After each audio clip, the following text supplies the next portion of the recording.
Hello and welcome. I'm Rachel, the Modern Shaman. If you are unfamiliar with my work, I would love to guide you to my website, which is themodernshaman.net.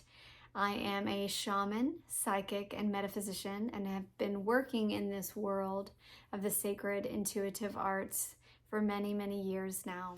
Okay, without much further ado, here's the question of the week. It says, Rachel, how do I end a karmic cycle? Divine counterpart psychic practices, ? Or how to embark on a new timeline without karmic looping? Thank you. I sat with this one for a little bit, just asking Spirit to help make my language very clear and obvious. And so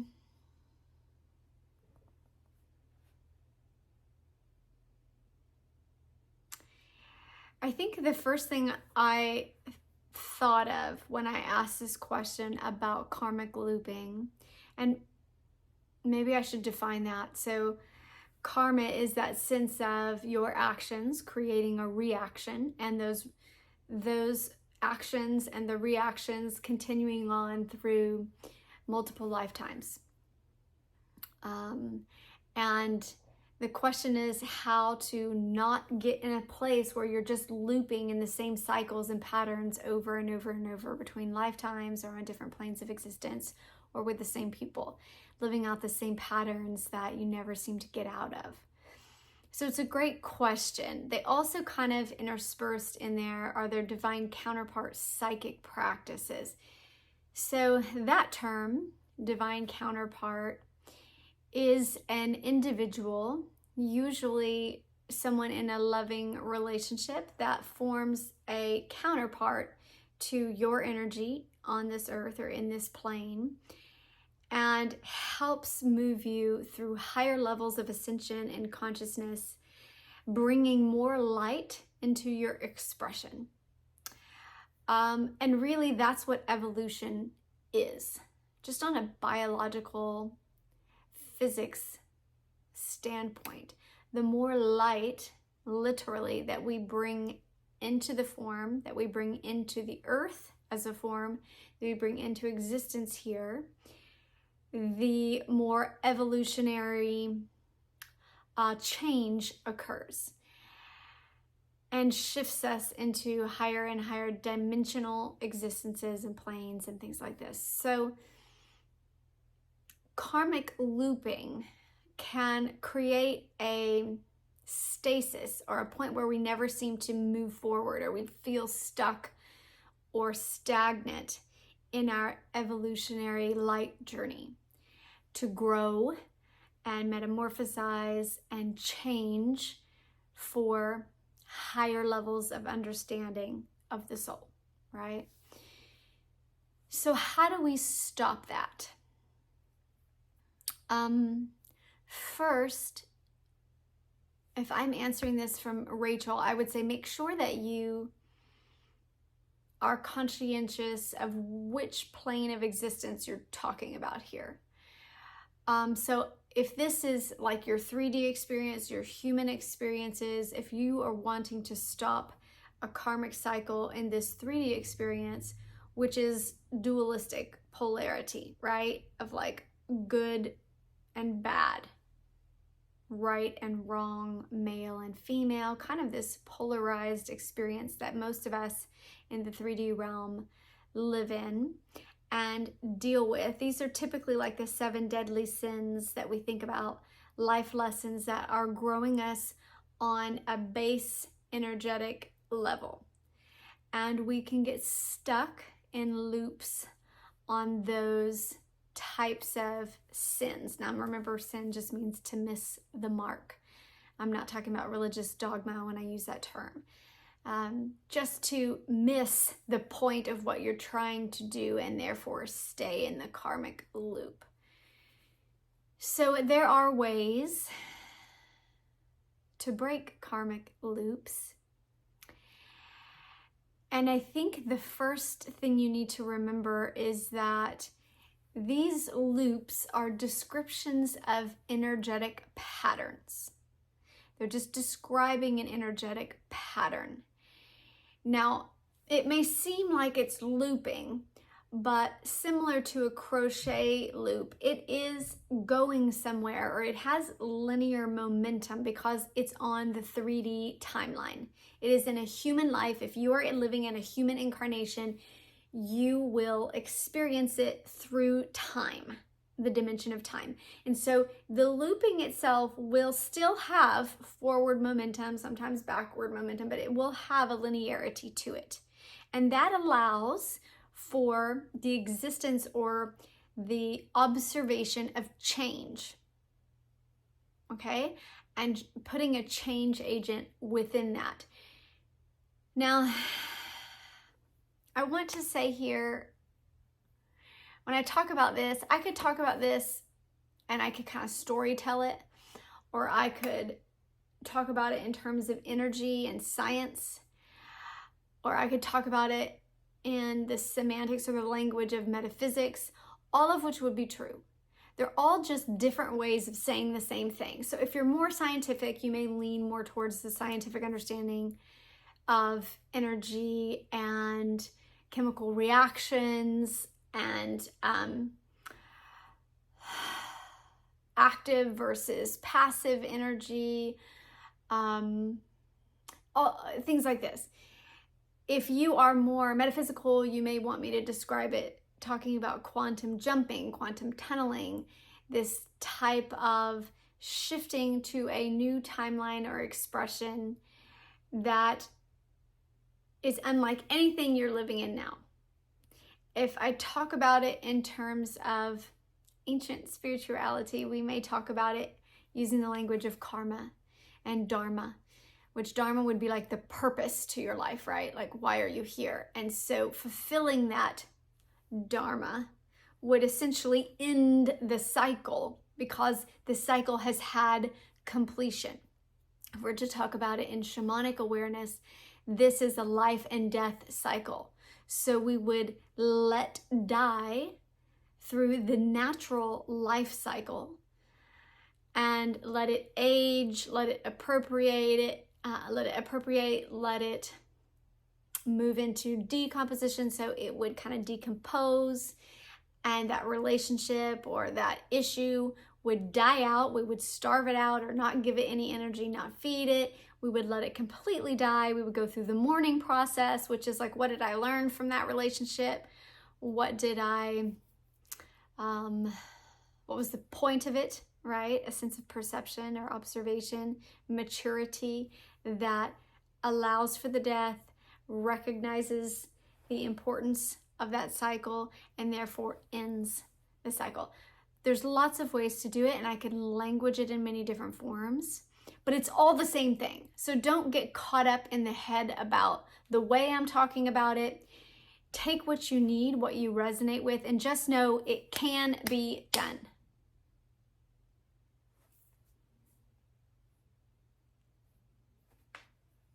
Karmic cycles play out in what our human nature lives a life in autopilot. Okay, when we are moving through our life and we are on autopilot, or we are living more from our subconscious desires and motivations than our conscious decisions or co-creative energy, then we're just kind of reacting to life. And so on an energetic level, we are reacting to what's coming to us and the flow of energy that's coming to us, and therefore karma seems to keep us in a loop, or seems to have the dominant force of energy, because we are the reactant force in that energetic expression, okay? And by expression, like equation, right? So you could put it in a molecular equation or a chemical equation and add up all of the chemicals and the shifting of the particles and the things that are going on in our neurological process and our body and our chemical release of endorphins and all of these things. whether they're fight or flight, or if we're living in this chemical reaction that is more reactive and adrenal reactive. There are literal chemicals that could be studied to prove this, but all that being said, we are living from a reactive energetic state, and therefore karma is going to have more influence because we're on autopilot and we're kind of just not necessarily being proactive as the energy or the energetic force in our lives. Instead, life is coming at us too fast, we're stressed, we have too much going on, we're not able to slow down and change the momentum of that energetic pattern. And therefore, the chemical equation in all of our glands or our energetic force is reactive to what's coming at us. When this happens, we're typically living from that karmic kind of autopilot state. We do feel like we're making decisions, but we're making decisions based on things given to us or options given to us. Somebody's asking something of us, something is demanded of us, we have to pay the bill, we have to do that. There's a pressure or a stress put on the body or the organ or the mental mind. There's a stressor in our environmental experience, and we react with our consciousness, our emotions, our chemicals, all of the above. And so our human experience becomes reactive. When you're in this state, and most people on the planet are in a stressed, reactive state, then you are typically living in some sort of karmic reactive pattern. You don't feel much like a conscious creator. You don't feel much like you're living from a space of joy. Instead, you're living to alleviate pain, alleviate stress that's already present. So first you need to slow down the momentum of that equation, which means stop doing all that you're doing, or as much as you can stop. Slow that momentum down enough to get perspective. So perspective can come in a lot of different ways. You can get therapy, you can meditate, you can self-observe, you can self-assess, journaling, you can talk to someone who has a different perspective, who is detached from your experience. You can do this yourself through literally moving your conscious more out of body and perceiving all the things going on in your life from an observer or a third person, like an omniscient perspective. There's lots of ways to gain some perspective, okay? But essentially, that process is slowing the energetic momentum to where you're not living in this reactive state of chemical, energetic, metaphysical, emotional awareness, and instead you're able to slow down and shift the dynamic to where you become the dominant energetic source. When you begin to do that, you make deliberate choice towards what you want in your life, the people you want in your life. So simply stated, you stop doing the things that feel like they are exacerbating that loop. They're making the loop worse. You're doing the things that you don't want to do, the habits you don't want to do, whatever it is. But if you can't stop it, if you're in an addictive loop, because your energy does begin to feed on the drama of that, okay? Our chemicals in our body actually neurologically, physiologically, hormonally feed on that energy loop. So sometimes we have to slow ourselves down or take ourselves out of that environment, meaning we move, we stop the job, we quit the relationship in order to get perspective enough to stop that dramatic looping of feeding energetically, okay? And then we have to get new nutrients or new energy to feed upon that is healthy in a reactive state. So if we become the dominant energy source in a new creation, a new life, a new, what did you call it? New timeline, which just means you're going to start over, right? There's a sense of I'm starting over here, or I am creating a new life, a new name, a new persona. I'm creating a new timeline instead of playing out the same patterns, right? Or a new tapestry. You can think of patterns as like, right? this. So I'm going to create something new. So I'm going to stop this, put it away, and I'm going to start a new tapestry.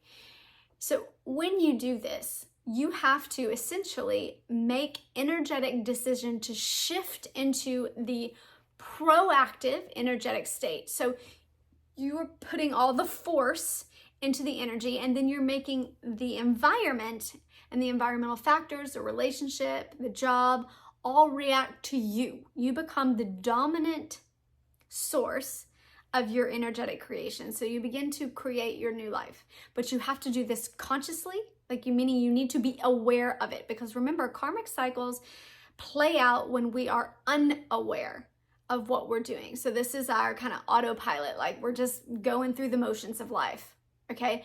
That means we're in a old karmic kind of pattern in those areas where we're not conscious about what we're doing. We just lay down, we just put on the TV, we just eat what we always eat, we just go where we always go. This is the loop, right? Physically, literally, that is a loop.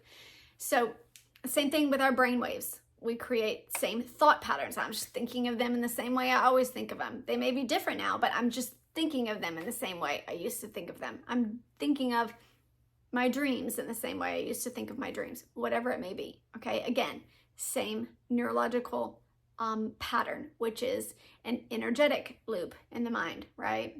Particle wave in the brain wave, okay.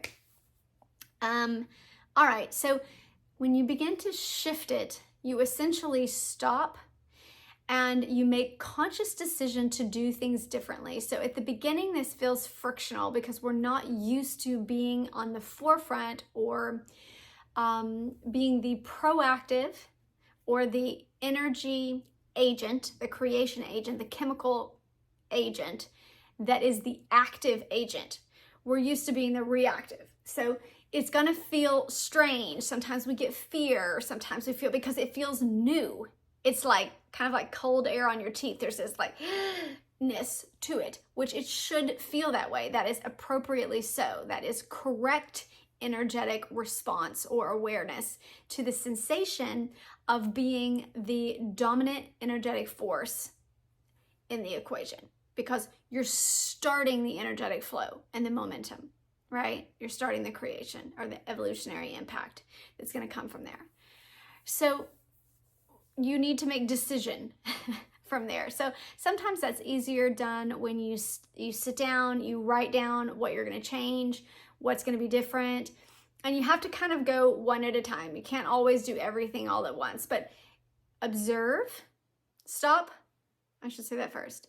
Observe, second, make change, okay? And then create new force, which is the new choice or direction that you're going in. You get a new job. You spend time alone instead of jumping into another relationship that may be dysfunctional. You start going to counseling. Essentially, you start a new momentum for this new timeline, all right? And then from there, you begin to create new patterns, or you let it move you into a healthier pattern. And then if you feel like you're ever starting to kind of shift back into old patterns, or you notice old triggers, you stop, you do the same pattern again. You stop, you self-assess, you make change, and then you put momentum into that change. Okay, now sometimes it's helpful to, in the ancient practices or shamanic practices, create ceremony. Okay, and ceremony, the power is not in the ceremony. Ceremonies are effective only because we commit to them. We energetically line up and create a threshold experience or something that's definitive, that like, after this, I will never be the same. I am not going to go back.